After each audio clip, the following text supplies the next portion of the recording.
welcome Lisa Wilson.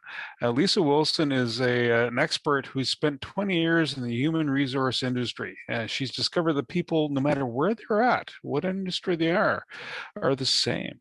And in fact, how you communicate will make all the difference in bringing a team together. It's kind of really important, and I totally understand that. She refers to herself as a human resources cultural consultant and leadership vision coach. I like that. A Bachelor of Business Admin. She's certified HR leader through the HR Resources Professionals Association. Holds an advanced certificate in alternate dispute resolution, trained in both DISC and true colors. She's going to have to explain the DISC and true colors because I'm thinking breaks, and that's not right. And she's held leadership positions in her local HR professional association, Rotary Club, Toastmasters International, and at division levels too. And I'm going to stop there because Lisa's going to tell you more interesting stuff. Lisa, over to you. Awesome. Thank you so much, Bernie. I appreciate that. So I'm going to share my screen and make sure I share the right screen. There we go. So we've all had those, I will share after about DISC and true colors when I get to a slide. We've all had those conversations, you know, the ones that you avoid for as long as you possibly can, and then you walk into them and one of two things happens. Either you get out what you want to say and it just comes out terribly because it got blurted, or you clam up and nothing comes out properly. Or nothing comes out at all, and then we just continue to avoid these conversations, which gets us absolutely nowhere. It's really important that we learn how to disagree, because it's when you're working on a team, you want people to disagree. You actually want to have those disagreements and make sure that you can walk through them, because you're going to come to a way better resolve than if you're always doing what the way the one person thinks. And I'll tell it right now. So that's what DISC and true colors is. We're not going to talk about that today, but DISC and true colors are personality assessments. They talk about how and why people come to things in a different way. So they, it'll tell you that one person will come at it in a far more detailed way where they want all the information, and some will be more about people. They just want to know what's going on for the person, and they're not so much concerned about all of the details. We just want to make sure that everybody feels good. So you can see right in there that difficult conversations are going to come up really quickly. Our world keeps getting faster and faster, and I started sharing this briefly before we started recording. Our world is changing faster and faster every day. COVID took those changes and just exploded them. We're now all online. We knew this was coming, but now we're all almost forced online. So we have to get good at these difficult conversations, because the better we the better we get at them, the easier it is to come to good decision making. Oh, so let me just see. There we go. Okay. Now I can change the screen. So I'm going to discuss, I know the title of this was slightly different when we shared it, but when you want your team working together, you want to provide a place where they can have these difficult conversations. So have differing opinions, work through them, and come to the best resolution. So we're going to go through that today. We're going to work on ourselves for the most part, how to clear our own emotions so that we walk in with confidence, and we're not walking in and doing one of those two things where we're either blurting or we're not saying anything. Because in both cases, you're going to lose trust, and getting good at these conversations will increase the trust, and we'll start to create a culture that's built on that open communication. So Bernie already did all this. I didn't know that these came in like this. Like I said, the true colors in the DISC is the personality assessments, and they're really helpful and a really good idea to run through with your team. I don't care which one you use. There's thousands of them. There's Myers-Briggs. If you haven't heard of true colors and DISCs, there's Myers-Briggs, there's Herman brain dominance. There's a whole bunch of them, but I suggest using one of them to get to know your team better. It really helps to communicate in a slightly different way. So there's the two sides. I touched on it very briefly. We have people who either clam up and they just will avoid the conversation altogether and completely lose focus. Now we're not talking about anything that we were supposed to talk about, and that's not helpful. Brené Brown says, clear is kind, unclear is unkind. If you aren't saying anything, you are actually being unkind because you're not being clear. And then there's the others who blurt out a whole bunch of things. They still lose focus and they create an environment where no one is talking, because if you're the person who just blurts, others around you aren't going to talk. They're not going to bring forward what they wanted to bring forward. So we need to figure out, no matter which side of the fence you feel that you're on, make sure that you're giving space for everyone to talk. I've seen this so many times. I do mediations, the alternative dispute resolution that Bernie talked about, that is mediation training. And I see it in the mediations where one person is less comfortable getting their point out and the other is more comfortable. And so my job as the mediator is to make sure that the person who isn't quite as comfortable gets their point across, and the one who tends to just speak, that they're speaking in a way that they're saying the points that they want to say. Because one of the things I see in this is that when we're the type of person that blurts, and by the way, that's me. I'm a person that will blurt things out. I will get so frustrated and then it just all comes out. And then too many things come out. So we still lose focus, because instead of just, okay, this is the difficult conversation we need to have, all of the other things come in and no one can figure out exactly what I'm trying to get to. So what's the real problem? The real problem is that we have fears. And there's 1,000 reasons why we're afraid to walk into these conversations, but a few of them are, we're afraid of what others think of us. We're afraid to rock the boat. We don't want to be that person that's rocking the boat. We're afraid, we believe that being kind, and I touched on this already, we believe that being kind is not saying anything. It's not. Clear is kind, unclear is unkind. If you are saying nothing, you are being unclear, and that is not kind. We don't want to hear the feedback if we do share, because we know something's coming back at us too. And some of us have just had really bad experiences. So there's all of these things going on in the background. And the other piece, and I kind of call these my 4 pillars, that I've started to use with clients, and I run a course that we give a basic of all of these, is in and around these difficult conversations, we also need to be really clear on what our mission, vision, and values are. Who we are, so I use the DISC profile, who we are as people, who our teams are as people, what our role is as the leader, and then be able to have those difficult conversations.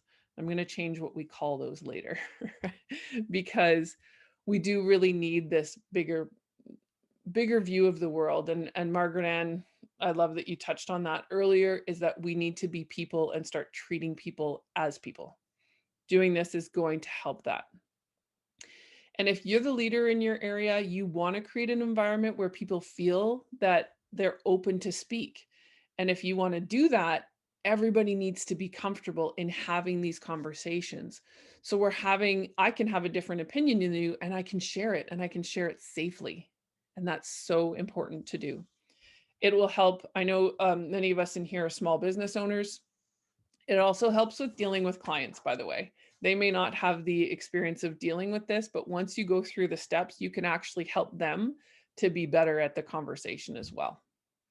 So today we're going to solve part of the problem. This is only one little piece of it, and there's so much more. So I won't talk today about dealing with people who have difficult personalities or maybe mental health illness, things like that. I can't get on that. This is more just getting comfortable with having the conversations. In doing that, you'll get more comfortable speaking to anyone. And again, we talked about the whole piece around mission, vision, and values. It's really important that you're clear on that, because then it'll inform how you're speaking to everyone and what you're saying. So we're going to go through all of this if we can. What we may not have time for is what to do in the conversation, but at least get to how to start the conversation. So we're going to talk, I'm going to give you some background, then talk about how to make sure everybody feels heard and understood. The first time I gave this, it was to a bunch of leaders, managers that own businesses. And one of the guys came up to me and said, one of my staff makes me feel uncomfortable. And I was like, oh, wait, that's not allowed either. You're the leader. You need to go and make that clear that that person isn't allowed to come and make you uncomfortable either. She needs a comfortable work environment, but so do you. He was like afraid to go to his other office because this person made him so uncomfortable. So we want to make sure that everybody feels seen, heard, and understood.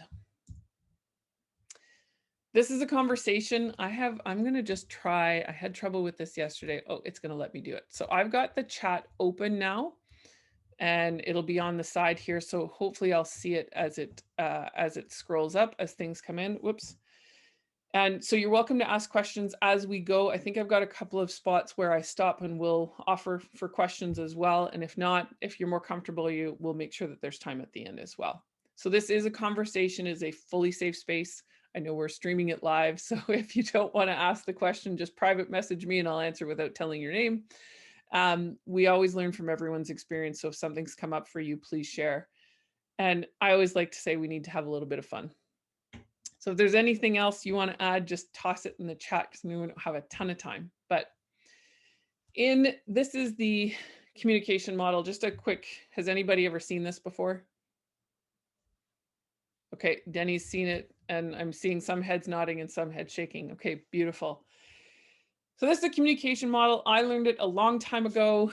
I won't completely age myself, but at the time, we really only spoke in person. There wasn't all this Zoom stuff. We barely email at the time. We were just getting into email. So, but it works no matter what. This never changes. And what the communication model is that we have a sender who's encoding a message. Currently, that's me. I'm encoding a message in the English language. And Robert started every conversation over coffee. I love it. That'll work. So I'm encoding the message in this English language. I'm sending it over a medium that currently is the internet. When I learned this, we were still using the phones that were hooked on the wall. So it really used to be very different. And then there's the receiver, and that's everyone here plus everyone listening live online. And you're decoding the message. If English isn't your first language, possibility you're decoding it differently. If I were speaking in French, definitely you would be decoding this very differently. And I might be making errors in what I'm saying. I do speak French, just I've lost some of it, so it's a little slower to come through. But it depends on the sender and the receiver on how they're encoding and how they're decoding. And then there's a feedback loop. And I shared earlier with Bernie and Margaret that I now have this really big screen, which is awesome, except that I have to look over here to see everybody. So I actually can't see you out of the corner of my eye. I have to turn my head to see everybody. So you'll see that I'm doing this, and that's my feedback loop. I'm looking to see nodding if people are looking confused, or if anything like that is coming up. So the feedback loop here is pretty quick, unless of course your camera's off. Then I don't get that feedback loop. A lot of our new mediums don't have a quick feedback loop. So when we're texting and someone doesn't respond, email and they don't respond, we don't get that feedback loop right away. And we get confused in the encoding and decoding, because in the encoding, I'm writing based on the mood I'm in right now, and you're decoding based on the mood you're in right now. So I could write a sentence that I'm saying, hey, how you doing? And you could read it as, how are you doing? Two very different things on how it's being read. So I just see there's a couple of questions that have popped in. How do multilingual folks then have a different point of view and are more flexible? Yeah, probably multilingual people see things differently because they have two different, I'm assuming, is that point of view? Yeah, okay. Because they'll hear things differently, and when you are somewhere where there's a bunch of different languages being spoken, you actually start to listen more carefully, because you're no longer listening to the language, you're listening to what's behind the language as well. When I worked in Brampton, a very multicultural area, they were all speaking English, but they put it in different order, or they put it in, and so I had to listen not for the words that they were using, but what they were probably going at. And so I asked a lot more questions. So it does mean listening that much more. And Glenn wrote, how do we convert the missing human communication that body language and facial expression create in person, but are missing in a COVID remote world, the nonverbal communication? Glenn, this definitely gets harder. And that feedback loop, that immediate feedback loop is so important. And I think that's why a lot of us have gone to more Zoom meetings and team and things where we can see each other, because it does make it a lot easier. There are things, though, I coach just as well through Zoom as I do on the phone, because I can hear people's voices. So if you're just listening really carefully, you don't need what their body language is, you can hear it in their voice. Have you ever heard someone talk about, they make people at call centers dress up? They have to go in a suit because you behave differently when you're dressed in a suit than you do when you're dressed in yoga pants. So that's what they requested people to do. Yes, that is why some people use emojis. And while they are silly or seem silly, they're probably a really good idea. So the main thing I want to focus on is the noise. And that's everything that you guys have been asking already. The noise is, when I took this course initially, when I learned about this model, it was actual noise in the environment. So if my dogs start barking and you can't hear me, or if your dog starts barking and you can't hear me, or a truck driving by, or I was taking this in a classroom setting. So if someone was, being disturbing in the classroom, so it was actual noise where we actually couldn't hear. Now noise has become this much bigger thing. So noise can be a typo in an email, jargon, short forms. My favorite example here is when there was a Facebook little meme that said, this woman wrote to her daughter and said, "Grandma died, LOL." And the daughter wrote back and said, "Mom, why would you say that? Why would you put LOL at the end of that?" And she said, "Well, doesn't it mean lots of love?" No, it means laugh out loud. And the mother said, "Oh no, I've sent it to the whole family." So this is the kind of stuff that comes up. Margaret, you thought that at first, lots of love. That's awesome. That just tells you where you are in your heart, right? So there's also distraction and not paying attention while you're encoding or decoding. Now, I don't know if it's happened to you. It does happen to me at times. And now I'm just going to check to make sure that it doesn't happen again, because yes, my cell phone is off. But my cell phone, while I'm giving a presentation, will beep or something will happen. And I look over at it, and I don't mean to, but I look over and then I've lost my train of thought. So I've lost concentration in the encoding of the message. And we talked already about, or the same can happen to you, right? Your phone can ring, something can happen, and you lose focus.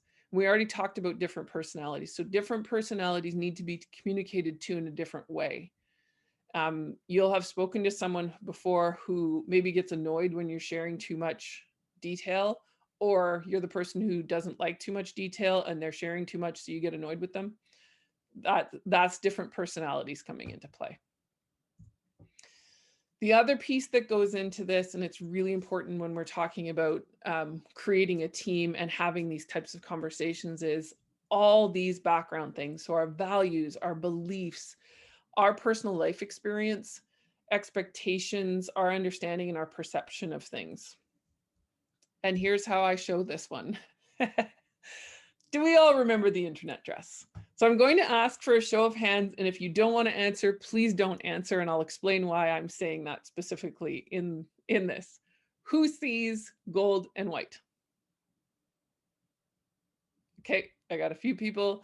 And who sees blue and black? Okay, good. Again, I've got a few people. The reason I say if you don't want to answer, you don't have to, is because I did this in a small group, and it was a team that worked together, and one didn't answer. And one of her team members pushed her and said, "Hey, you didn't answer. What do you see?" And she said, "Neither. I'm colorblind." So I now say you don't have to answer, because you don't have to tell us if you're colorblind. I didn't answer because I can't see the slides. Oh, that's too bad. So this, if we can't agree on this, think about a bigger situation that's happened in front of us. All of those things I talked about in the last slide, so our values, our belief, our culture, when we see a situation, all of these things will color that situation. And so if we just can't agree on the color of a dress, we definitely won't see that situation in the same way. So I do have time to stop in the middle, but everyone's been asking questions anyway. I'm just going to see if I can go back, and there we go. Denny asked about compensating for digital distortion in the medium transmission. I think that is just extra communication. I think you have to talk more and more to people. I think that the conversations need to happen more and more. The more we know someone, so Margaret Ann just shared with us that she thought LOL was lots of love. That tells you about who Margaret Ann is. So chances are, if you're reading an email from Margaret Ann and it sounds mean, it's not. She thought LOL was lots of love. She comes from the heart, right? She's not the type of person who's likely going to be mean. And so the more that you know a person, the more that you're going to read it in the voice that they likely wrote it. Yeah, right?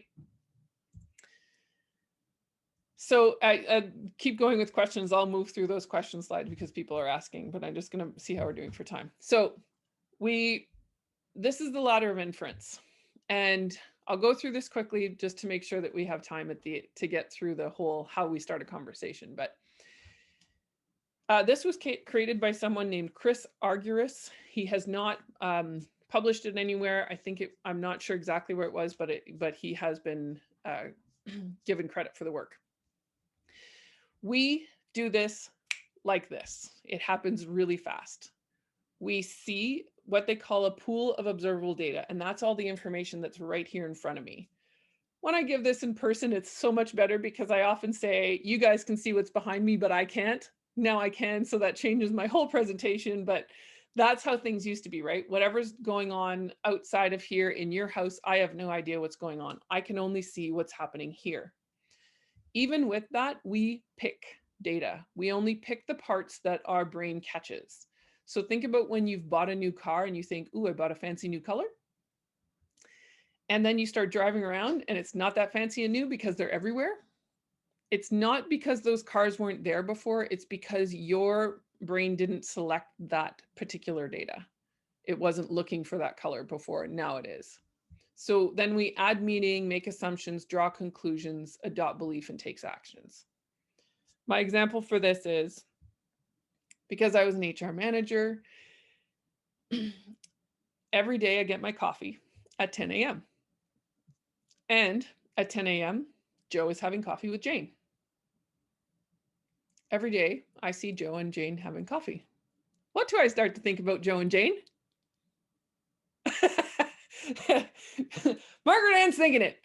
I start to think there's something going on. I was the HR manager. I have to deal with that because guess what? Joe is Jane's supervisor. But here's the thing about the pool of observable data. Bernie, they drink coffee. Oh, Bernie, you're so thoughtful. I start to think this, but I always get my coffee at 10. So Joe is having coffee with Jane at 10. But Joe, as a supervisor, likes informal meetings. So he has coffee with Jane at 10, with Mark at 10:10, and with Mary at 10:20. But I don't see the other two. I only ever see Jane. So we do this, and we do this quickly. And I'm so glad Margaret Ann was laughing so quickly at that, because there's always someone that I know is thinking what I'm thinking. But we do this really quickly. It happens like that. And this is about how do we now go and take the action? When we're talking about this, one of the things I'm going to tell you is walk back down the ladder of inference. So you need to take away all of these steps and go back to, what did I see? What did I actually see? It's really important. Other really important thing is, oh, great question, Glenn, is that everyone wants to be seen, heard, and understood. And Glenn, yes, it is highly tied to emotional intelligence. I didn't talk about that at the beginning. It is very highly tied to emotional intelligence. So it's about being able to see what's going on for yourself. So what did I see? And have those questions. And you'll see later, some of the questions I'm going to have you ask yourself are all about emotional intelligence. So again, everyone wants to be seen, heard, and understood. And they want to feel safe in whatever environment they're in and in any conversation that they're in. So I'm going to skip through that because people are asking as we go. But so this is the main piece of the difficult conversations, or starting to have that, increase that communication in your team. So you want to prepare yourself. And this is totally, Glenn, that was a beautifully timed question because this was coming next. You want to prepare yourself by first removing any stories. So remember that ladder of inference, you want to walk back down and go get to what did I see? And it's amazing. I'm not going to share a story today just because of time, but it's amazing when I share the story, it's like 5 minutes for me to tell you the story. But when I get it down to what actually happened, it's one sentence. One sentence. The rest of the story is me protecting my identity and making sure that you're on my side. So that's the rest of the stuff that we add to it.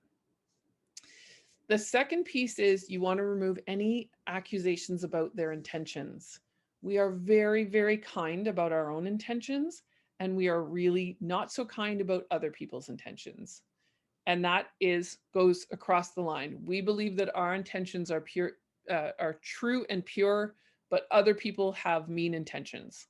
I don't know why that is. I haven't researched it. I just trust that it's true because I've seen it in myself and in all the clients that I've had in these mediation things. And the other piece you want to take off is any assigned blame. If you're looking to assign blame, it's not going to help you in this case. None of the bad guys ever see themselves as bad guys. Yes, love that, Glenn. Love that. That is so true. We all see ourselves as the good guys, and we have reasons for it, right? So you want to get to what happened, and like I said, it generally comes down to 1 or 2 sentences. So before you're walking in. The next one is, what feelings is it bringing up for you? And this is that emotional intelligence piece, because the moment that you ask this question, what am I feeling right now? If you can name it, it actually takes the feeling and it brings it down. So if you're feeling angry and you just say the words, I'm feeling angry, you go, it comes out. Or I'm sad, or any of those negative feelings, I'm not going to get into the whole explanation of it, but it just takes you from that heightened emotion and it brings it down a little bit. So if you can bring that out. And the other one is, what does this say about my identity now and in the future? And so when you think about some of these things, if you're the leader, sometimes what it's saying about, or what we're afraid that it's saying about our identity is, we're a bad leader. And that will stop us from having the conversations that we want to have. So once you've answered these questions, it makes a big difference, because now you're in a place of, you can decide whether or not a conversation is actually important. And these are really important. And I'm happy to share these slides if anyone would like. I'll share my contact information at the end so that you have these. And then what we're going to do, once you've done all of that, you want to change your mindset from having a difficult conversation to having a learning conversation. Now, normally when I share this, I always call it a difficult conversations, because frankly, no one shows up to a presentation called learning conversation. No one knows what that is, nor do they want to be here. So it helps you move from, I want to prove my point, to I want to understand. Because we've talked about, we all come from a different place. If we can't agree on the dress, the other person saw it differently than you do, and they're not a bad guy. They don't see themselves as a bad guy. We also refer to this as dialogue, or expanding your pool of observable data. So remember the bottom of the ladder of inference, we're now taking what we saw before, we're asking other people, and we're expanding that pool. So if you want to think about it, whatever way works for you to think about it in the best way. Susan David is trying to get us to realize emotions are just part of the human experience, and that labels we impose of good and bad on them are not that helpful. Correct. They aren't. They're actually very unhelpful, especially in a difficult conversation. Really unhelpful. And now that you know that, just be aware. Be aware that when you walk into it, that other person doesn't think they've done anything wrong either. They think they're in the right. They think that they think that they have good intentions behind this. So once we've done those, once we've answered those questions, you want to answer the question, what is it that you really want? What do you want for yourself? What do you want for others? And what do you want for the relationship?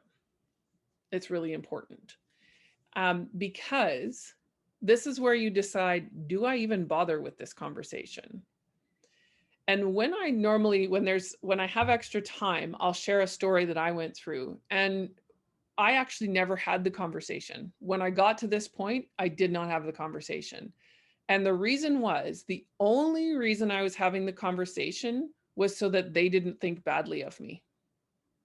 The only thing I was worried about is I was new to business and I was afraid that this person thought I was taking advantage of them, and I wasn't. And that was the only reason I was having the conversation. There is zero purpose to having a conversation if all you're doing is trying to prove that you're a good guy.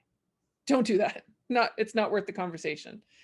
It's only worth the conversation if you want a long-term relationship, or if there's something else underneath there that you need to have. So will the conversation get you there? You want to check your motives on the conversation. Like I said, if you're just there to prove your own point, not helping anybody, is there another way to deal with the issue? So is there something else to do? And I'll tell you, the situation that I was in was, it was using a room, and the way that I had to pay for the room and how I'd stayed longer than I was supposed to because I was cleaning up, and the person wasn't so happy with that. And I didn't like the room anyway. It didn't put out a professional, it wasn't like a professional space. It's not what I wanted for my business. And so outside of having this, needing to have this difficult conversation with this person, I actually didn't want to use the room anyway, ever again. So I didn't need to have the conversation. The only reason I was going to go there was to tell her I'm not a bad person. That's not worth the conversation. So does it require a conversation? In mine? No, it did not. But if you want a long-term relationship, so if I had wanted to use the room again, for sure, I needed to go in and have that talk with her to say, look, this is what happened. Here's why I didn't think anything of it. Here's what I need from you in the future, kind of thing. And so 3 purposes of that work: you want to learn their story, you want to express your views and feelings, so you need to share your side, and you want to problem solve together. If those aren't there, probably don't need to have this conversation. And again, back to the emotional intelligence, how would I behave if this is what I really wanted? So if I really want a long-term relationship with this person, am I going to climb up and say nothing, or am I going to avoid this conversation? No, I'm not. And if I really want a long-term relationship with this person, am I going to go in and blurt a whole bunch of things? No, you're not going to do that either, because you know it's going to make it uncomfortable. So just to catch up on some of the questions here, Glenn, does this tie into a base stance of optimism versus cynicism? Actually, Glenn, it's not. It's very strangely, the whole piece around our intentions, it doesn't matter whether you have an optimistic view or a cynistic, I don't know if there's a right word for that. It doesn't matter on your view. You actually see them as having their intentions were to hurt you. I don't know what that is, but it's there. Maybe less likely if you have a more optimistic view, but it's still there. We always think that our intentions are better than the other person's. Robert, sometimes you have to walk away. Absolutely. Sometimes you need to walk away. And all of this assumes that you have time to prepare for the conversation. And so if you are thrown into a conversation and you're not comfortable, step out. Say, I can't do this right now. This is not going to go well if you force this conversation right now. I can't do it right now. I need a couple of minutes of space so that you can walk through these steps. So yeah, you're totally welcome to. So really important. I talked about the whole seen, heard, and understood, but people need to feel safe. They need to feel safe in sharing their information. They need to feel safe in listening. And to keep safety, you want to make sure that you have a mutual purpose and respect. And respect for me is not the same as respect for Margaret Ann. It is not the same as respect for Bernie or Stephine. It is not, what looks like respect for me does not the same for you. So if you violate respect by their standards, apologize and try again. because my standards of respect and your standards of respect are two different things. So that's okay. Okay, I heard you. You felt that that was disrespectful. I'm sorry that I did that. It was not my intention. This is what I wanted to say. So go through that. It's okay to apologize. As a matter of fact, very helpful. So any other questions before I go on to the last piece, and then we should have a few minutes to chat. I do have one. Sure. So thank you for that. That was actually really insightful. I really like that presentation. So I've had to do some hiring on my end. I do it myself. I'm not an HR professional or anything, but from the very limited literature that I have read, I thought, and correct me if I'm wrong, I thought that emotional intelligence was not an actual concept. Like it was, my understanding is that it was invented by a journalist, not an actual psychologist. I don't know if you know Jordan Peterson, but he talks about this, and he says that it's not an actual valid psychometric measurement of when you're looking at a person. So I was just curious, am I wrong? Is that an actual way of measuring people? So I don't know that there's a measurement of it. They have attempted. So this is the book that does attempt to measure it. It's called Emotional Intelligence 2.0. So they do attempt to measure it. And these guys break it down to 4 things. So they break it down to self-awareness and self-management, which basically means I know what my emotions are and I can manage them. So I know that I'm angry right now, and I know that I'm not going to talk to you right now because I'm angry. So that's management. And then social awareness being, oh, Alex, I see that you're angry. Being aware that, you know, this is that. And then relationship management. So seeing, okay, Alex, I see that you're really angry right now, or there's something going on that maybe that's not the right word for you, but I'm going to wait until we're both in a calmer space to have the conversation. So for me, I think they do attempt. There is actually questions and answers in here, but it's, I don't think it's something that I could judge about you, like, and that may be where the psychometric thing comes in, is that there's a questionnaire, but it's very much how I feel about myself. So I could say I'm great. You know, I'm great at all this stuff, and the reality is I'm not so good at it. So that's maybe why there isn't. So no, in doing recruitment, really hard to see whether emotional intelligence is there. It's it's more of a feeling thing. So it's not something you're going to get a specific response on. So, Okay, thank you. Yeah. Lisa, Oh. I'm just going to bring you back. You have about 2 minutes to wrap up, just so you know, Okay. okay? Perfect. So I'm going to share then just this quick thing. So how to start. I won't go into the whole, like I said, this was going to be difficult to get through to everything, but how to start is to describe the problem as the difference between the 2 stories, share your purpose, and invite them to join you as a partner. So the difference between, I don't have an example right now, but the difference between your stories is, okay, the example I usually use is, okay, when I rented the room for 4 hours, I think we had a difference of opinion on what that exactly meant. I would really like to work with you in the future. That's me sharing my purpose. And I'd really like us to have a conversation about this. Are you open to that? Really important that it be an invitation. You cannot force anyone into a conversation like this. I talked at the beginning quickly, if you're dealing with employees. So Alex, if you've got people reporting to you, sometimes you have to have the conversation. So you might want to give them a heads up, or just let them know that, look, this conversation has to happen. I will give you some space around the timing of it, but we have to have this conversation. So, and then the last thing I want to share is, look, be yourself. There is no perfect way to do this. You're going to make mistakes. That's okay. Every mistake can be fixed. Follow your instinct and stay curious. That if you leave with 2 things today, it's that you want to think about these as learning conversations and stay curious. What's going on for you? And then last but not least, I'm just going to share this. I will put this in the chat for anyone here today. I'm going to open this up until 4 o'clock. If you want to book a call with me to have more information, I will have these up today. So you're welcome to go in and book a call with me. It's through Calendly, so it'll book a time for us and set up a Zoom call.